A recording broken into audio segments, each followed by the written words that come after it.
Okay. Hi, welcome to Time to Talk Tea Time. Welcome to Ellie and Maria. It's so nice Hello. to have you here with me. Hello, Hello, Dr. Dr. Cindy. Cindy.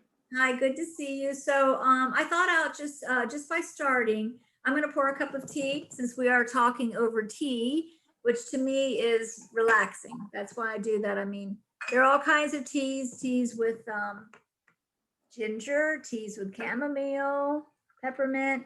Today, actually, I'm drinking a white tea just because it's high in antioxidants, but and you have yours with you, hopefully. So this is just Salud. okay, great.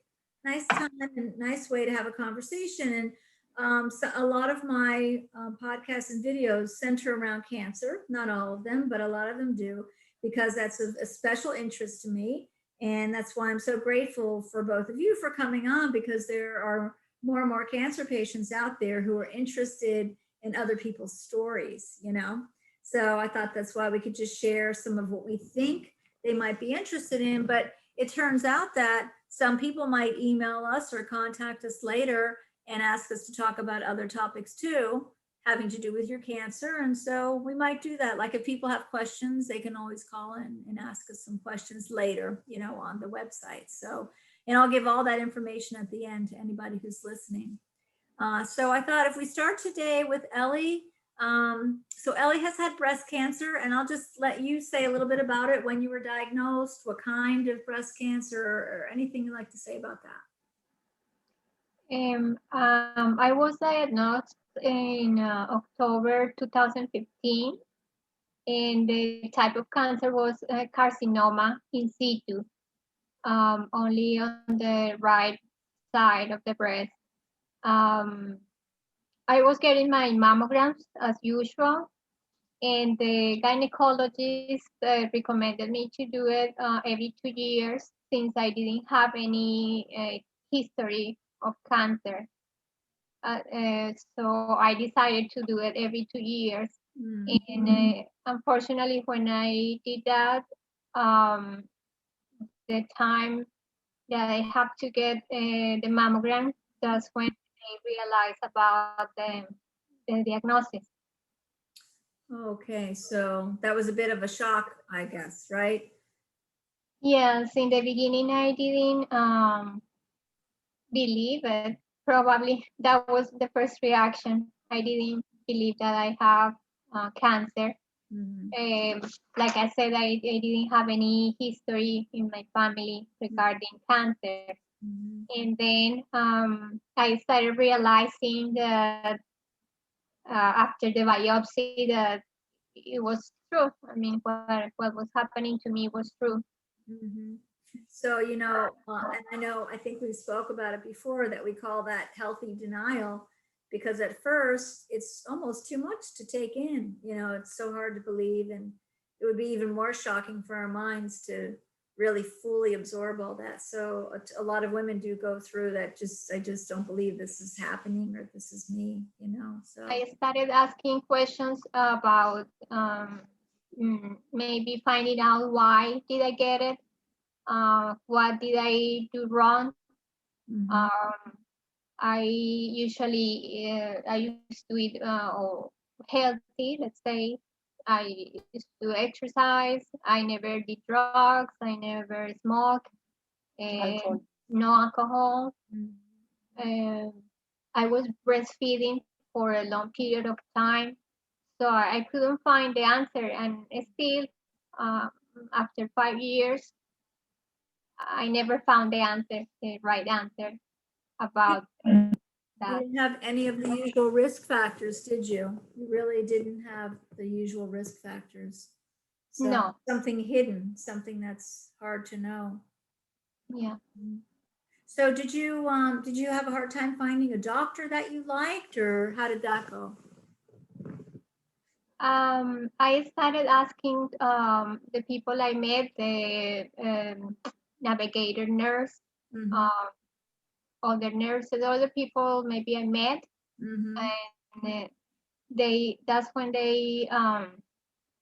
I started hearing about Sylvester comprehensive cancer, Okay. and I heard good comments about them, and I went there. So my oncologist was at that time he was working there. Okay.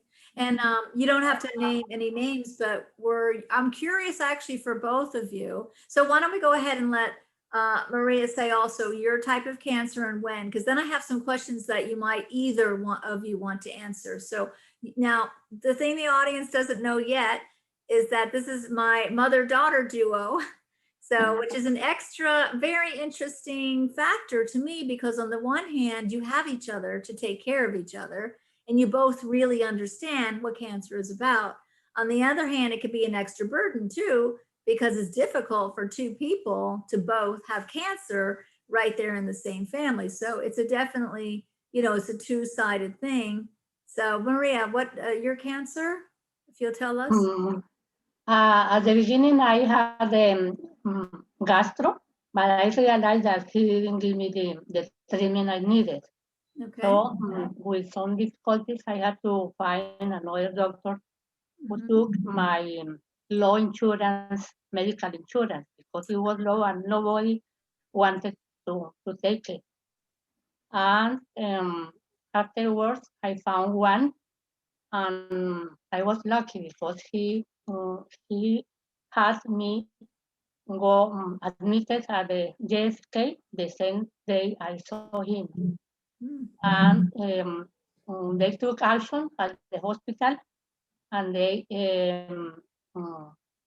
they performed a colonoscopy, and they discovered the cancer. There was a big ball, colon cancer. Okay. So that sounds like a very difficult course in the beginning, especially, many of our listeners in the United States, of course, will relate to the fact that it has a lot to do with what type of insurance you have, unfortunately. So you went through that experience, hard to find a good doctor. They want profit. Okay. And when you did find a doctor after, and then you got that diagnosis, did you feel like you settled in with one who took good care of you after that? I didn't believe I had cancer because I didn't imagine that, because I was very healthy. The labs were excellent. I didn't have any problem with my health. So it was a shock for me. Mm-hmm. Very shocking. I mean, both of you have such healthy lifestyles now. You did then. That's the hard one of the many hard things about cancer I hear from other patients is that it's just so hard to pinpoint where in the world it could have come from. And we do know there are so many environmental things that we can be exposed to, we might not even be aware of, and possibly even other genetic factors that we just might not know how to measure. But it's really hard in your own life to try to see what could I have ever done. Clearly, there's nothing you did or didn't do that could have caused it. It just happens, biologically. In my mom's case, she was every year almost she got a colonoscopy, Oh, goodness. and that's what we never understood because Mhm. the polyp grew up but never was taken out, and that was the problem. Okay. That was the situation that caused the cancer. I blame the doctor, the former gastro, because he was proud. He was a millionaire. And he was very proud of the 13,000 diagnostics he has performed, colonoscopies, endoscopies, and many others related with the stomach. But how with that experience, he didn't realize about the polyp, that he was developing a polyp, and he didn't realize because every year he was taking, performing a colonoscopy, because he belongs to an association, um, they have their own clinic. So they want to take advantage of that to profit about other people going there. He was sweating all the time because of the many people and the other people he was treating. But we don't know what kind of treatment they did. Um, I noticed he wanted to retain me only because of the many pills he gave me, but he didn't took any action about the polyp. No, I see.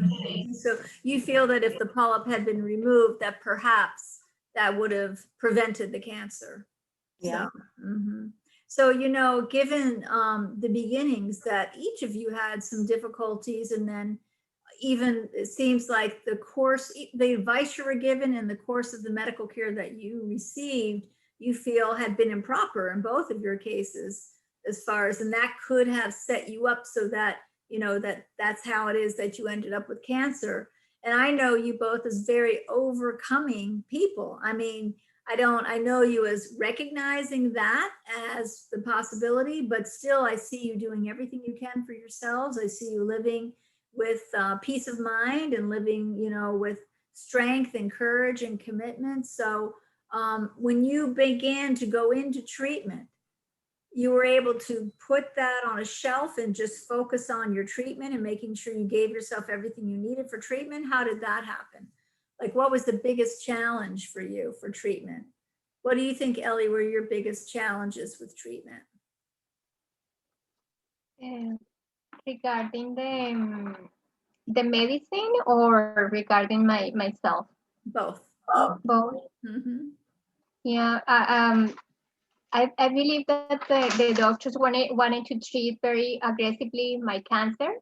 Mm-hmm. And so everything was kind of fast and also aggressive. Like I got chemo first for 6 months. Immediately I have the surgery, and afterwards I have the radiation. So everything was fast at once during the whole period of time. So it was hard for me. It was very, very physically and mentally. It was difficult. And by other hand, the challenge to survive, to be strong. And the first day I went to get the chemo treatment, one of the nurses told me, she said, your life had changed from now on. So the point that I wanted to survive for my child, because I in my heart I know that she still needs me. So maybe overcome in all these difficult situations. Yeah. So you have one daughter. So Yes. she really kept you going even at that point. You knew you had to go through what you were going through. Did you find that you had others supporting you at that time? For example, family, of course, but friends or work or other support? Yes, at work, they were very nice to me, and I could continue working. And my coworkers, they were very special in that moment. Yes, they were preoccupied about my situation, and they made me feel uh, like they care that for me. Yes, and yes, friends, they offer me to give me rides to get the chemo, and my mother that she's been. I have to say thank you to her all the time, because she has been next to me always in good and bad situations, that she never turned back her back. She always was there for everything, and she has been helping me. And when the days I was very sick, she was helping me with my daughter. She was preparing food for me. So that was very, very helpful. That's so good. And of course, I knew you first when you had the breast cancer, but then finding out that your mom had cancer. So here she helped you through your breast cancer. And then when you were diagnosed with the colon cancer, and you were in shock and didn't believe it either, but then you started needing Ellie's help, right? And everybody's She help. helped me. So, She helped me all the time. She's my medicine yeah. because the biggest challenge I had was the 2 big surgeries Uh-huh. and 3 chemo treatments because it metastasized to Mhm. the omentum and the pelvis. Mhm. And I have a neuropathy that doesn't stop. I have finger and toes infections, blood clots, mood swings, behavioral changes, dry skin, I lost my hair, and many other side effects, and many hospitalizations. I know almost all the hospitals in the area. I was Goodness. isolated. Many, the time, my daughter's time, transportation, a lot of problems with that Yeah. because of the mistake of the doctor. I think you make such a good point that a lot of people who haven't had cancer may not realize it's difficult enough to have cancer and possibly need chemotherapy, radiation, like Ellie you said, but then you go through surgery typically, right, for colon as well as for breast cancer. But then, like you're saying, Maria, you can end up with infections, which then brings you down, of course, of needing a lot of extra treatment. You can be very sick from infections. You can need more than one surgery. You can have metastasis, as you did, which took you into another course of chemo and surgeries.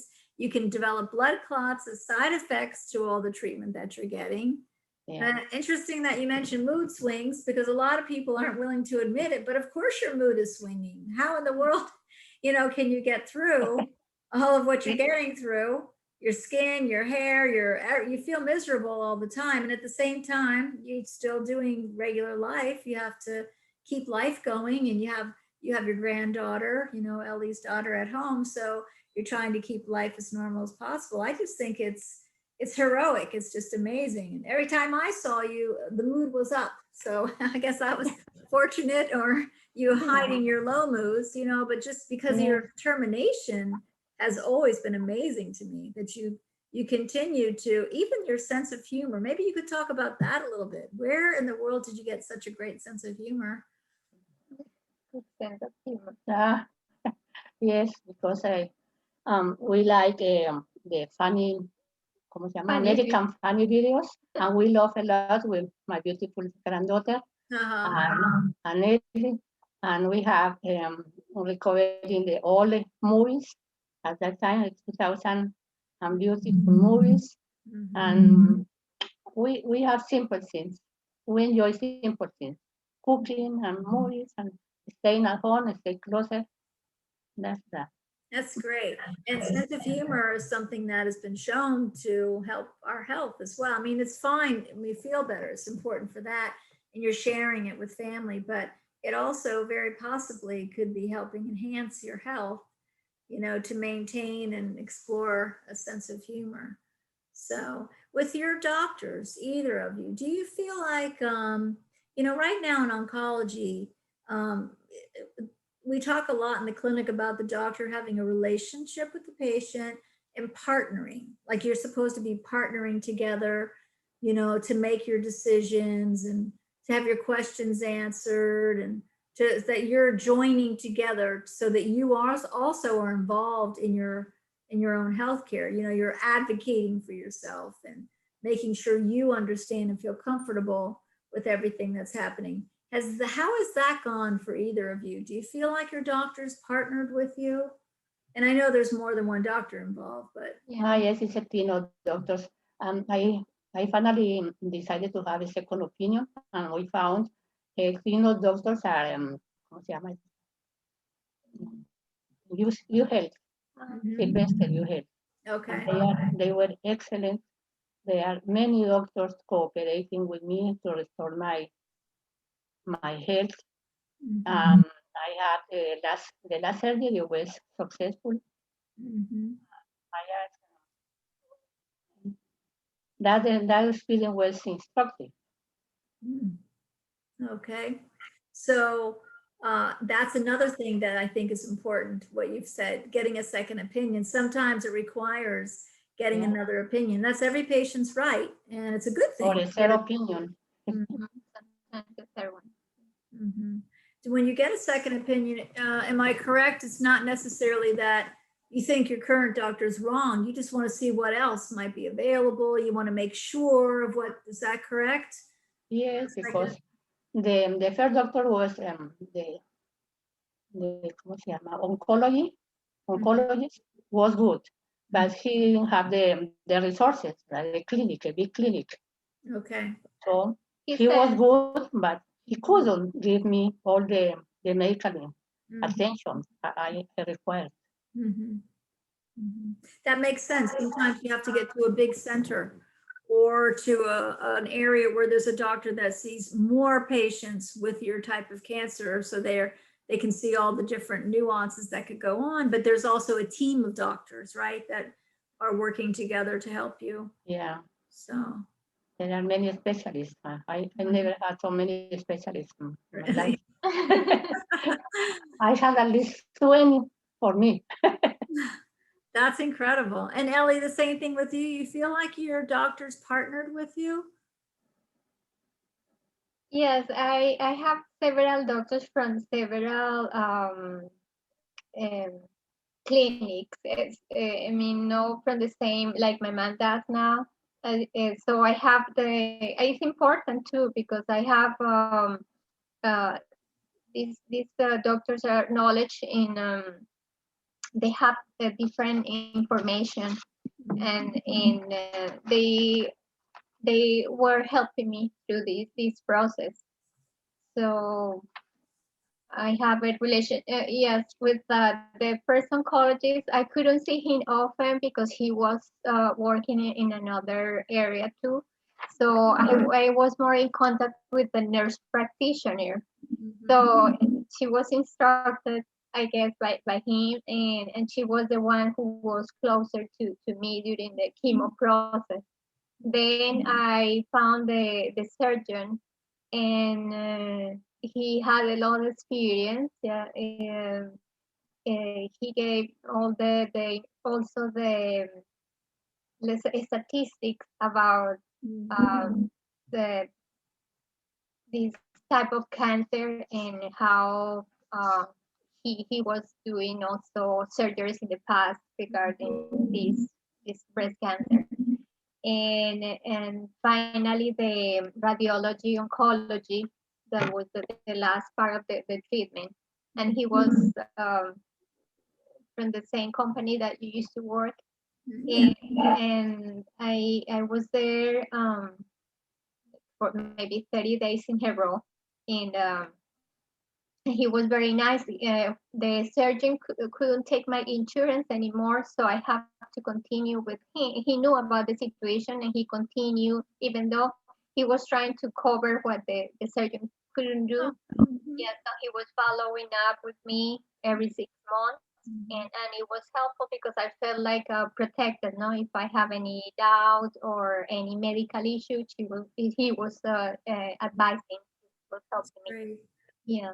Now I know that the reader and the listener will want to know, you both have been extremely careful with nutrition and very good with exercise. And I just wondered, you could talk a little bit about that. And then also, at any point, thinking about lifestyle and things like that, did either of you wish that you were back in Colombia dealing with this as opposed to here? I mean, that seems like that could be very difficult not being in your home country, while going through this, especially when it comes to lifestyle, just being less stressed, nutrition, family, exercise. What do you think about that? There are good and excellent doctors also in Colombia. And here we have the chance to get treated um, also with good doctors. Yeah. And and regarding the lifestyle, we always like to find out, and we talk to like you, people who knows and have the knowledge, and we like to read medical magazines or get information updated about what we should eat, what we should avoid, and we are trying to do the best to continue helping each other to eat better, to feel better, to sleep better, and to meditate, to do other type of activities that we used to do before. And I don't know. What about you, Maria? Do you ever- Yes, when it comes to cancer or any other illness, ignorance is not good. You have to find out everything about the illness, because at the beginning, when I had the first gastro, mm, I trusted him. I was sure, but he wasn't the right person for me. He only wanted to profit about the colonoscopies and all things.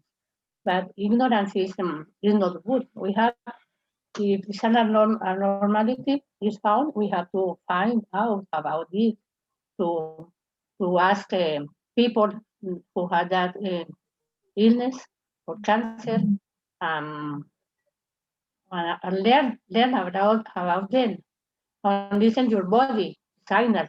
If you have diarrhea, vomit, pain, nausea, we have to connect with other people that they have that eat those illnesses. Because trust but verify is the reason. Trust but verify. So, do you feel like the lifestyle here was led to your cancer at all? And do you feel like it was easy to get into a healthy lifestyle living here in the United States? Was it more different? Would it have been easier at home? Mm, easier. It's hard to tell you. I mean, yeah, even the time we have been here for more than 20 years, so everything has changed at home too. Things are changing. My people are getting conscious about many things. Um, about I never heard about cancer when I was living in Colombia. I never heard about cancer. You It did. was no, I never. Because in the family they never suffer from cancer or any big illness. It wasn't in your My world. parents died at 85 years. My grandmother also 85 years. They were healthy. I never heard about this cancer before. So if you were to get any advice for nutrition, what would be a couple of things you would tell patients or people who are trying to avoid cancer? What are a few things you would say about the nutrition? To go to basic things, to the simple things, natural, potatoes, plantains, legumes. The Mediterranean diet is the best. Only the meat, no. Only the season with meat, but not eat every day. Okay. Fish and chicken, legumes, vegetables, fruits, many fruits. Okay. 7 fruits a day at least. Veggies, at least 10 veggies a day. Natural juice, an orange, not the juice, the orange, the fruit. That is the best. And exercise and live well, and simple things. You don't have to think about money, about parties.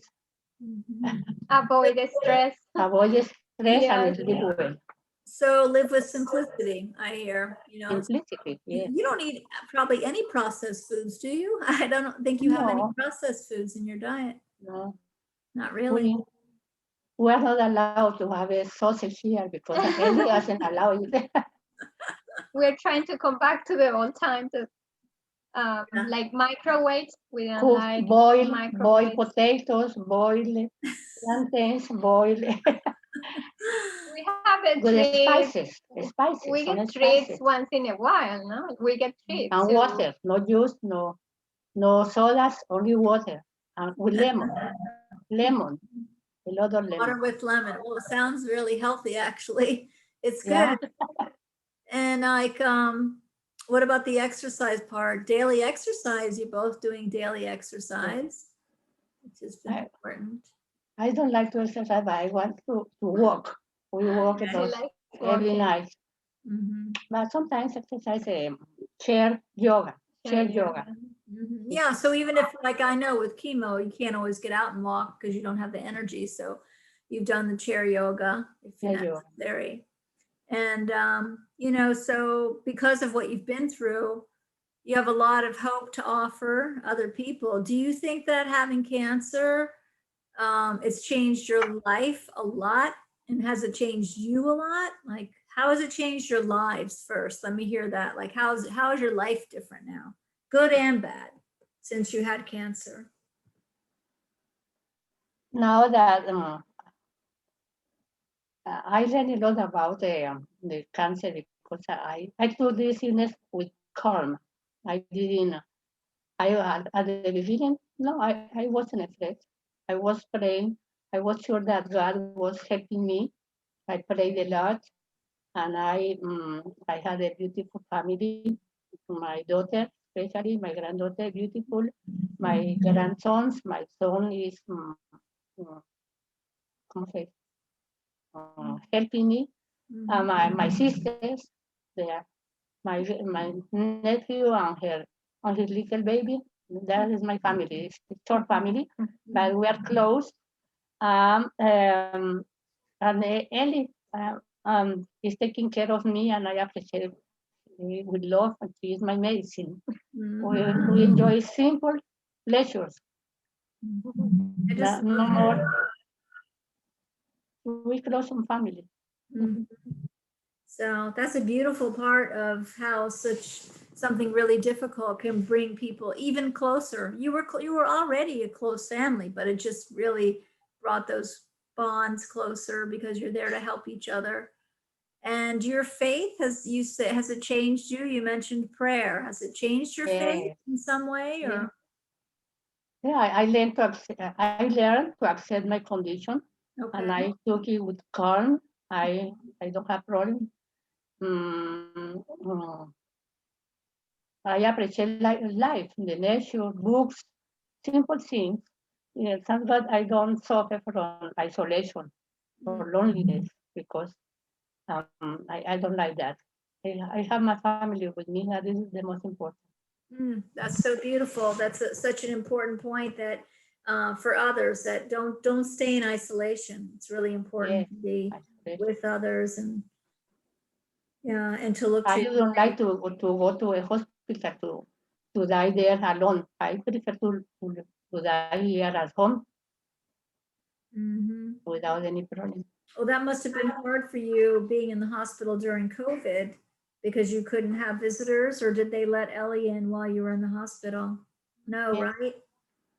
No, they didn't I allow. was isolated there. Well, mhm. Mm. What about you, Ellie? Has it changed your life and changed you? Oh yes, it has been a, a different uh, experience. I try to Aprendí a now cocinar. to learn how to avoid stress. That's the first important. I think stress has to do a lot with illness.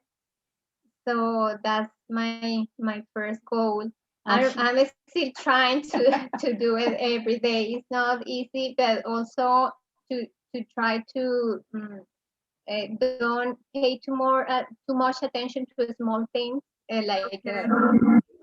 for me, maybe are important, but to try to concentrate in bigger things instead of getting worried and desperate for small things that maybe are not worthy to Mm. get sick for that.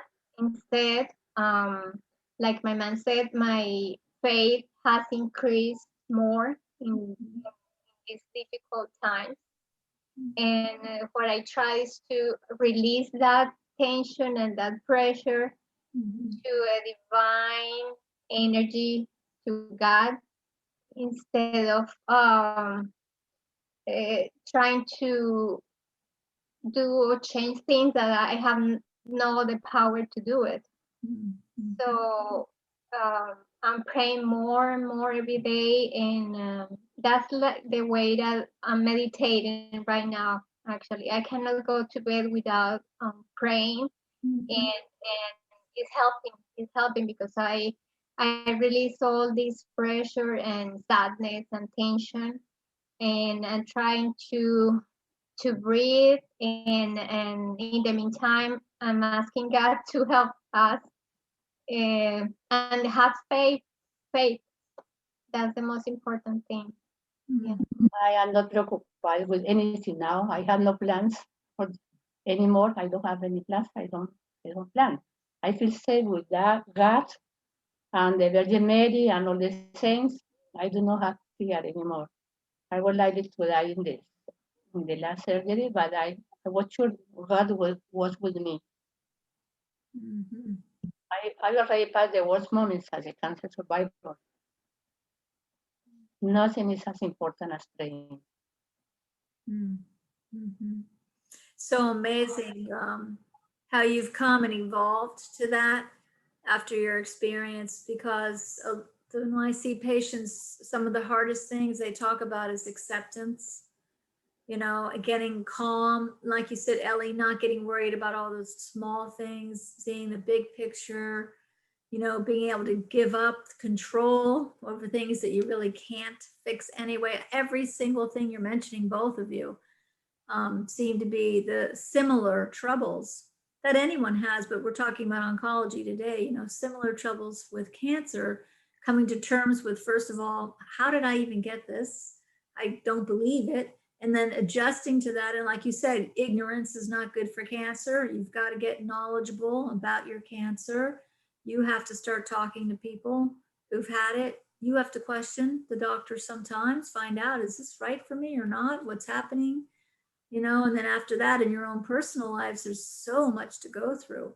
So to be able to accept what's happening and not plan too far in the future, don't look at all the Yes. little things, look only at the big picture, give up to God the control you don't have. No ambitions, no money, no nothing. Only Yeah.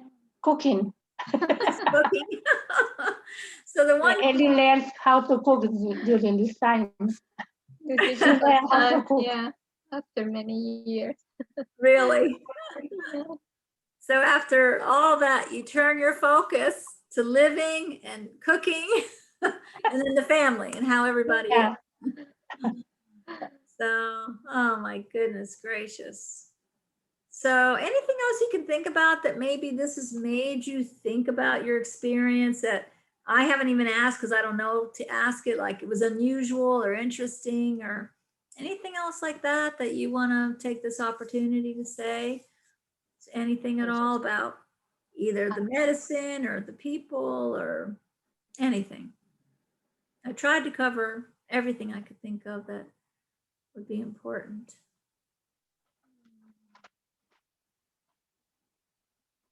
Um,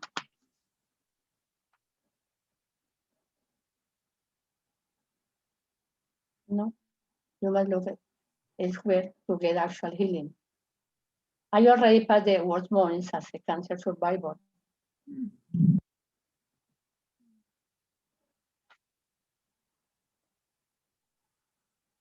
I learned a lot about it. It's a scary situation that for even though I tried, or I think everybody who gets cancer tried to be strong. It's not easy. Not easy. Mhm. So um, sometimes I admire the people who got sick from any illness because it's not an Mhm. easy path to follow. Mhm. And but also when I started reading about testimonies from other people, and to get knowledge, like my mom said, I started realizing that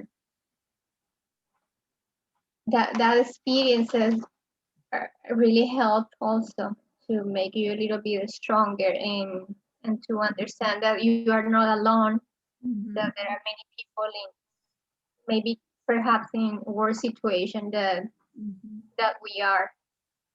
So people that maybe didn't have the chance, even a chance to do something about that, to survive from for instance from cancer, and that's why we need to be thankful because at least we are doing something and we have the chance to do something to help. So true.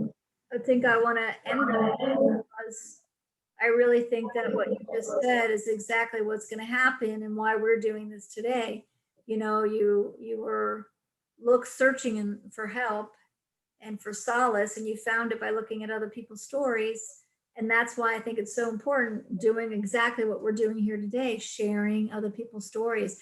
I am sure there are so many people who are going to listen to both of your stories and then feel empowered, feel encouraged, feel like I can do it too, because they see how honest you're being about it, how honest you're being about the difficulty, and then seeing how you were able to adapt and then come to terms with things and then continue to face it, but continue living. I think that's really, really beautiful. So just want to thank you both for being here Okay. today Thank you. and Thank you. hope to see you again soon in our usual way. But thank you for sharing today and offering all this inspiration and all the encouragement for other people. Thank you very much, Thank you, Dr. Cindy. Cindy. For those of you that are watching us and you can see us, you'll see on YouTube how you can reach me. Some of you are only listening if you're listening to the podcast. So you can reach me at www.creationbalance.com. Also by email, which is creationbalance@yahoo.com, or by phone, area code 561-376-0084. And I look forward to hearing from you.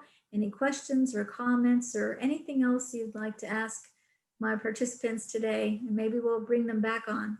So thank you guys. Thank Thank you. you. Have a good day. Bye. Bye. Bye-bye.